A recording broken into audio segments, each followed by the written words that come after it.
시청자 여러분 안녕하십니까. 지금부터 전욱현의 안보정론을 시작하겠습니다. 긴급한 뉴스를 하나 말씀을 드리겠습니다. 그 말도 많았던 김혜경 결국은 방금 전에요 경기 남부경찰청에 출두를 했습니다. 이미요 한 2주 전에 경찰에서 출두하라 이렇게 소환장을 보냈는데요. 그동안에 출두를 미뤄왔어요. 뭐라고 출두를 미뤄왔느냐, 지금 변호인이 선임이 안 됐다, 이게 완전히 말장난하는 거 아니겠어요? 자, 이재명이가 뭐 이 변호사 도움을 한두 번 받았습니까? 그리고 소송을 한두 번 했어요? 그리고 이재명과 관련된 소송이 또 한두 건입니까? 그런데 변호인이 선임 안 됐다는 이유로 해서 이게 지금 출석을 늦추고 있다. 이 얘기는요, 8월 28일 날 전당대회를 앞두고 이것이 또 하나의 이 악재가 되는 거, 이미 뭐 다 알려져 있는 사실이지만 이런 가능성을 배제하기 위해서 아예 출두를 안 했던 거예요. 그리고 또 이제 또 시효 문제가 있지 않습니까? 공소시효. 왜냐하면 선거법은 6개월이기 때문에 9월 6일이면 공소시효가 끝나요. 그 대충 깔아 뭉개기 작전을 하다가 이것이 이제 언론에 보도가 되니까 이거 뭐 하는 소리야, 비판이 굉장히 쇄도했지 않습니까? 그러니까 마지못해서 방금 전에 경기 남부경찰청에 출두를 했는데요. 오늘 출두하면서요, 이 기자들의 질문에 대해서는 단 한마디도 대답을 하지 않았습니다. 혐의를 부인하냐, 법인카드 사용에 관해서는 이 의원은 전혀 몰랐느냐, 이런 질문에 대해서 일체 답변을 하지 않았는데, 지금 이제 이재명 이 측에서는요, 본래 오늘 출두한다 오후 2시경에, 그리고 이 오늘 출두하는 이유는요, 78,000원짜리 밥 먹은 것 때문에 출두한다, 이 법인카드 때문에. 그러면서 이 김혜경 씨는요, 이 법인카드 사용하는 것을 전혀 몰랐다, 이 확실한 증거가 있는데도 불구하고 경찰이 소환조사까지 하는 것은 매우 유감이다 라는 입장까지 발표를 했어요. 그리고서 예정된 시간 딱 2시에 출석을 했는데 일체 그야말로 묵비권을 행사한 거나 마찬가지죠 뭐. 그런데 이 문제는 뭐냐, 작년도 8월 2일 날 서울 모 음식점에서 있었던 일인데요. 이 김혜경 씨하고 다른 인사 3명하고 같이 점심 식사를 했어요. 그런데 이게 이제 제보자, 공익 제보자로 되어 있잖아요. 그러니까 5급 패시 비서관에 또 이 밑에 이제 일종의 새끼 보좌관이라고 하잖아요. 우리가 흔히 이제 그러니까 이제 계급이 낮은 7급 공무원, 이 사람이 나머지 3분을 갖다가 이 접대를 한 거예요. 뭘로? 경기도 법카로 접대했죠, 당연히. 자, 이것이 이제 문제가 된 거 아니겠습니까? 그리고 또 이 김혜경 씨는 뭘로, 그런데 이 내용을요, 지금 김혜경 씨는 뭐라고 부인하고 있느냐, 그 7급 공무원 비서관이 거기 있었다는 것조차도 몰랐다. 전혀 그 사람이 거기 있었다는 것조차도 몰랐다. 그러니까 근데 그 사람이 어떻게 경기도 법카로 돈을 냈다고 하느냐, 이게 말이 안 된다, 이렇게 돼 있고요. 그리고 김혜경 씨가 밥 먹은 이게 78,000원짜리니까 지금 그 중에 26,000원이요. 26,000원은 통 3명인데요. 당 관련 인사 3명. 그런데 26,000원은 캠프에 있는 정치 자금 카드로 냈다는 겁니다. 그러니까 아주 적법하다는 거예요. 그리고 나머지는요, 나머지 식사비 78,000원의 경우에는 경기도 7급 비서관이 경기도 업무 추진비 카드로 결제됐다, 이렇게 지금 통과가 됐잖아요. 이러한 내용은 전혀 알지 못했고, 그리고 현장에서 7급 비서관을 본 적도 없다, 이렇게 강력히 아예 원천적으로 부인하고 있는 상황입니다.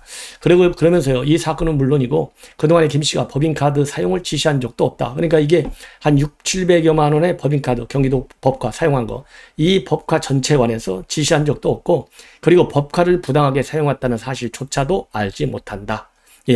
이렇게 지금 다시 한번 밝히고 있어요. 이 얘기는 법카 이 유용 의혹, 이게 이제 곧 제일 먼저 검찰에서 이제 처리하게 돼 있는데요. 지금 오늘 조사 출두한 것은요, 피의자 신분으로 출두를 했습니다. 이게 이제 결국은 이게 불법이고 이 부정한 거 아니겠어요? 그래서 우리 국민의힘 측에서는요, 이미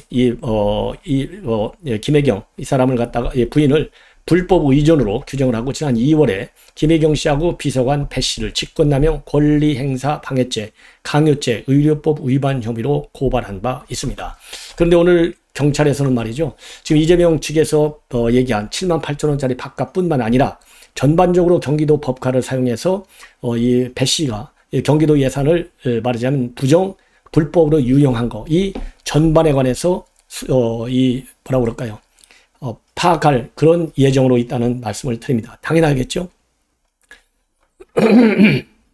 그래서 오늘 이제 몇 시간 동안 김혜경이가 조사를 받느냐, 김혜경이가 경찰 조사에서 어떤 입장을 발표하느냐, 이것이 이제 중요한 관심사이고요. 자, 그리고 또 이제 경찰과 관련된 내용을 또 한두 가지 더 말씀을 드리면, 그동안에 말이죠, 이 한동훈 검사장이 이 노무현 재단의 계좌 추적을 해왔다, 이렇게 허위 사실을 유포한 황희석 전 열린민주당 최고위원이 있어요. 오늘 경찰에서 불구속 송치를 했습니다. 바로 동부지검에다가 불구속 송치를 했어요. 무슨 내용이냐? 이 유튜브, TBS 유튜브 채널에 이 황희석이가요, 작년 11월 달에 출연을 해가지고요, 2019년도 9, 10월에 노무현 재단 계좌 추적을 했다. 그래서 거래 대학을 전부 다 열어봤고, 그 과정에서 신라젠을 통해서 유시민 이사장을 잡으려고 채널A 기자하고 정보를 공유해서 소위 검은 유착을 했다, 이 주장을 한 겁니다. 이러한 주장과 관련해서 이때 이제 한동훈 장관이 반부패 강력 부장했던 시절을 얘기하는 거예요. 한동훈 장관은 그 당시에도요, 전혀 그런 사실이 없다, 그러면서 작년 12월에 이 명예훼손 혐의로 고소를 했어요. 이것이 이제 오늘 검찰의 송치가 결정이 된 겁니다. 그러면서요, 이 황희석을 갖다가, 그리고 또 그 방송한 TBS를 갖다가 2억 원을 배상하라, 그래서 손해배상 청구도 들어가 있는 그런 상황입니다. 자, 그리고요, 이제 한동훈 또 이 장관 얘기가 나왔으니까, 한동훈 장관이요, 오늘 신임 검사들, 지난 19일입니다. 신임검사 연수식에 참석해가지고요, 이렇게 진실규명을 해가지고 나쁜 놈을 잡고 약한 사람을 보호하는데 월급 주는 것이 어디가 있느냐, 약한 사람의 억울함을 풀어줬을 때 기쁨을 빨리 느껴보기 바란다, 이런 일종의 이 강연을 했습니다. 그러면서요, 우리 모두가 다 신문 보는 거 아니냐, 그러니까 여러분 모두 신문을 보면서 바빠서 못 본다, 이렇게 하면 그만큼 뒤처지는 거니까 신문을 좀 잘 보고 나름대로 그 이슈별로 어떤 생각을 가지고 있는지도 스스로 한번 만들어 가봐라. 그러면서요, 이 결단을 내릴 때 주변 사람들이 어떻게 될지에 대해서 신경을 쓴다? 그러면 검사는 안 된다는 겁니다. 검사는 주변 사람들 신경 쓰지 말고 큰 결정을 할 때는 좌고우면하는 검사는 정치검사가 되기 쉽다. 그러면서 큰 결정은 과감하게 하되 결정한 이후 실현하는 과정에서는 좁게 결정하라. 이게 뒤바뀌면 안 된다. 그리고요, 검찰은 소신을 갖되 또 반드시 가져야 될 것, 실력을 갖춰야 한다. 이러면서요, 소셜 모비디 속에 나오는 항해사 스타벅의 대사를 인용했다고 합니다. 고래를 두려워하지 않는 자는 내 배에 태우지 않겠다. 그러면서요, 검사로서 제일 인생이 초라해지는 때는 소신을 가지고 관철했는데 틀렸을 때다. 인생을 걸고 소신을 밀어붙일 기회는 여러 번 오지 않는다. 그러니까 여러분들은 실력을 갖춰야 한다. 이러한 입장으로 강연을 신임검사들한테 강연과 그리고 정신 자세의 이 중요한 정신적인 그 입장, 그리고 이 검사로서의 결연한 자세, 이런 거를 강조했다고 하는데요. 이 내용은 결국 보니까 살아있는 실력, 살아있는 실세에 대한 그 수사도 망설이면 안 된다. 이 얘기가요, 결국 주변 사람들이 어떻게 될지에 대해서 신경 쓰지 말라. 이 얘기가 그 얘기예요. 자, 이번에는요, 이준석과 관련된 오늘 상당히 큰 뉴스들이 많이 나오고 있어요. 그 중에 하나가 뭐냐? 바로 지금 이제 신군부의 윤석열 대통령을 비교하면서 회유할 수 있는 압박 카드를 썼다. 그래서 경찰 수사도 좀 봐주고 윤리 징계도 좀 봐주고, 또 그리고서 또 대통령 특사로서 해외를 또 다닐 수 있도록 하겠다라는 제안을 받았다라는 내용이 탄원서에 나와 있어요. 이 탄원서 양이요, 무려 4장이나 된다. 이 얘기는요, 제가 이미 여러분들께 조금 전에 보도해 드린 바 있는데, 이 문제는 지금 이게 문화일보 단독 보도 나왔거든요. 과연 이거를 갖다 이준석이가 일부러 의도적으로 언론에 이 리크를 한 건지, 아니면은 어디서 이 관련 자료를 가지고 있는 누군가가 언론에 리크해서 이거 봐라, 이준석이가 이거 얼마나 나쁜 사람이냐, 대통령을 갖다가 신군부에 비판하고, 그리고 또 이준석이를 회유하려고 달려들고, 이런 여론을 조성하려고 해서 누군가가 또 유출한 것, 이런 두 가지 가능성이 있잖아요. 그런데 지금 이준석이가 조금 전에 페북에 입장문을 내놨어요. 문화일보 기사를 공유하면서 입장문을 내놨는데, 이거 누군가가 셀프, 즉 국민의힘 측에서 셀프 유출하고 나서 지금 셀프 격앙됐다, 이렇게 지금 비판하고 있는데, 이거 용납할 수 없다라는 심경을 토로했습니다. 자, 그래서요, 이 문화일보 관련 단독 보도 관련 기사를 공유하면서 이건 도를 넘었다. 그래서 격앙 기사를 한번 내려고 법원에 낸 자필 편지를 유출하고 셀프 격앙까지 했다. 이렇게 비판을 하고 있습니다. 예. 그러면서 사건 기록은 채무자 측 대리인이 연락 가능하고, 그거 캡처해서 본인들이 유출한 것 아닌 것처럼 PDF 하나 만들고 언론인에게 쭉 돌리고 있는데 PDF에는 메타데이터라는 것이 있는데 까보니까 10시 59분 49초에 누군가가 이 OS에 맥킨토시 OS에서 PDF를 뽑아냈다. 그래서 여기에 말이죠. 열람자라고 하는 이름이 열람용이라고 하는 말이 여기에 딱 나온다는 거예요. 그래서 뭐라고 되어 있느냐. 열람용이라고 뒤에 나오는 걸 보면 이거 확실한 거 아니냐. 그래야 국민인증에서 셌다 이거예요. 그리고 위아래에 누가 열람했는지는 이미지 크롭을 해서 잘라내고 19일에 제출한 편지, 22일에 송달받고 23일에 언론 보도, 그리고 셀프 유출 후에 셀프 격앙, 중간에는 셀프 쿨척한다. 그래서 쿨한 척한다는 거죠. 하여간 가처분 결과의 부담이 많이 가는가 보다. 상대 자필 편지를 캡처해서 언론에 돌리는 행동을 정당에서 하는 것이 법조인들이 보기에는 말이 되는 행위일지도 궁금하다. 제가 물어본 사람들은 처음 본다고 한다. 그러니까 이 얘기는요. 자기가 유출한 게 아니라 지금 그렇게 돼 있잖아요.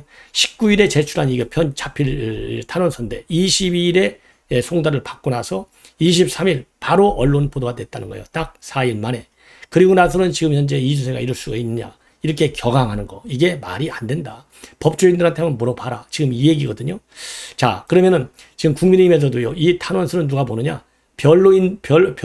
이 법률 대리인들이 이 탄원서를 볼 수 있다는 겁니다. 지금 이준석 주장은. 그래서 변호인들이, 즉 변호인은 누구냐? 국민의힘 변호인. 이 사람들이 일부러 자기를 욕먹이려고 이거를 셀프로 돌린 것 아니냐. 이렇게 비판을 하는 겁니다.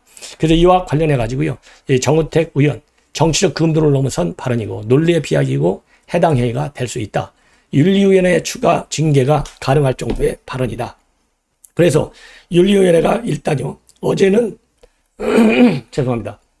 어제는 지금 현재 워낙 이 안건이 많고 시간이 없고 그리고 여러 가지 복잡한 사연 때문에 윤리위에서의 추가 징계를 논의하지 않았고 임시 유보했다. 이렇게만 밝혔거든요. 그래서 지금 이 정우택 의원은 이것이 바로 오늘 이 탄원서가 또 다른 징계의 중요한 단서가 될 수 있다. 이렇게 밝히고 있고요. 친윤석열계 의원들은 일일이 대꾸할 필요를 못 느낀다. 상식적으로 이게 말이 되는 소리냐. 스스로 제 무덤을 파는 소리다. 이렇게 또 반박을 하고 있습니다. 그래서 이게 이미 제가 이걸 방송할 적에도 앞으로 많은 파장이 예상이 된다라고 했는데요. 정말 많은 파장이 예상이 될 것 같습니다. 자, 그래서요. 이준석이의 이 자필 탄원서가 보도됨에 따라서 지금 우리 국민의힘 내부에서도 그리고 윤핵관과 이핵관 사이에 이 전면전이 더 심화되는 그런 수위로 지금 빠져들고 있습니다.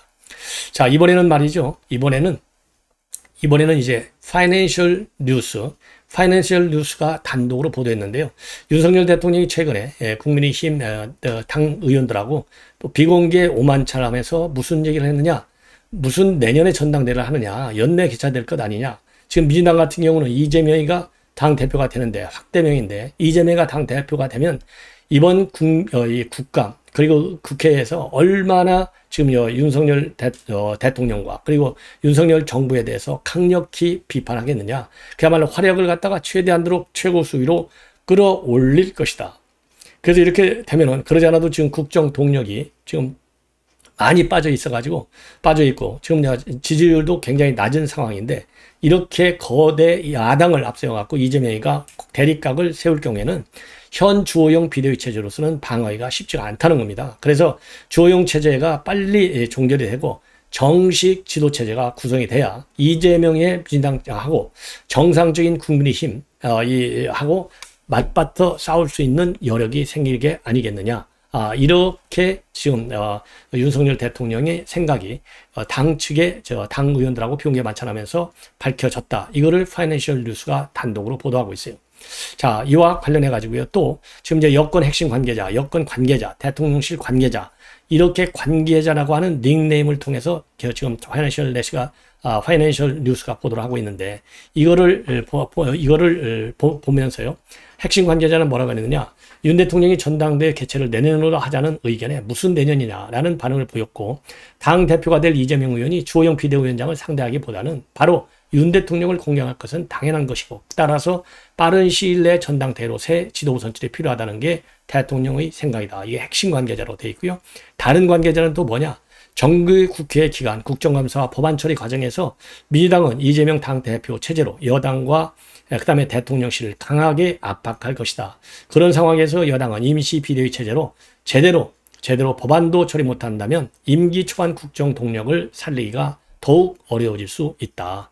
그리고 대통령실 관계자도요, 전당대회를 빨리 했으면 하는 분위기가 있고, 당 입장에서도 당원명부 작성을 비롯해서 물리적으로 필요한 시간이 있겠지만, 정기국회에서 역할을 나눠 움직인다면 의원들이 전당대회를 임하는데 큰 제약은 없을 것이다. 이렇게 밝히고 있습니다. 자, 그래서 이러한 파이낸셜 뉴스의 단독 보도와 관련해서요, 김은혜 홍보 수석 언론 공지를 긴급히 내놓고, 이건 한마디로 사실 무근이다. 윤 대통령은 보도와 같은 언급을 한 적이 없고, 윤 대통령은 비대위와 같은 당의 정치 일정은 국회의원들이 당원의 중지를 모아서 결정해야 한다는 소신을 갖고 있고, 사실과 다른 보도에 대해서 유감을 표명한다. 그러니까 당무에 개입하지 않고 그런 거는 당에서 알아서 하는 거 아니냐, 이런 입장을 여러 차례 밝혔지 않습니까? 이러한 윤석열 대통령의 생각에는 전혀 변함이 없다. 이 점을 지금 강조하고 있는 겁니다. 예. 자, 그래서 이런 파이낸셜 뉴스 보도 사실이 아니다. 이런 점을 여러분들께 분명하게 다시 한번 말씀을 드립니다. 자, 그래서요, 지금 이제 이러다 보니까 용산 참모진하고 윤핵관들과의 주도권 다툼이 벌어지고 있는 것 아니냐. 그래서 신진 세력 대선 공신 간에 잇단 충돌이 일어나고 있다. 그러다 보니까 고강도 감찰이 진행되고 있고, 또 업무 평가도 공직기강 비서관 주도로 지금 현재 공직비서관이 이러한 감찰을 주도하고 있다. 이런 보도가 나오거든요. 그러면서 입직 경로, 즉 대통령실에 어떻게 해서 들어오게 됐는지, 그리고 그동안의 업무 성과에 대한 감사도 곧 착수할 예정이다. 그리고요, MB 사면과 그리고 대통령실의 개편과 관련한 이 갈등, 이게 수면 위로 올라오는 것이 아니냐. 이러한 보도가요, 좀 문화일보에 크게 나오고 있어요. 그래서 이게 벌써부터 말이죠, 윤핵관이 됐든 뭐가 됐든 간에 이 참모직 간의 불필요한 경쟁, 그리고 또 일종의 뭐랄까요, 기강 회의 현상, 그리고 인사 주도권을 놓고 벌어지고 있는 이런 충돌 양상, 상당히 우려스러운 게 아니겠느냐, 이렇게 생각이 듭니다.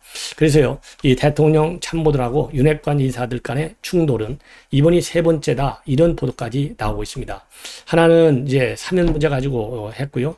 그 다음에는 이제 이 사면 문제 가지고 한동훈 장관하고 참모진 간에 좀 대립이 있었다. 그래서 결국은 윤석열 대통령이 법과 원칙을 강조하면서 한동훈 장관의 손을 들어준 것 아니냐. 그리고 대통령 개편을 두고서도 윤핵관 인사들은 전면 개편을 주장했지만 윤석열 대통령은 상시 개편을 택한 바 있는데, 당시 김대기 비서실장은 언론 브리핑에서도 여의도 정치권을 중심으로 대통령실 개편론이 나왔다는 게 어색하다, 이러는 질문에 대해서요, 질문은 기자가 가르쳐 주시면 글쎄요, 앞으로 그런 분야는 고위 당정 협의도 하고 서로 의견을 수렴할 것이다 라면서 불편한 심기를 감추지 않았다고 합니다.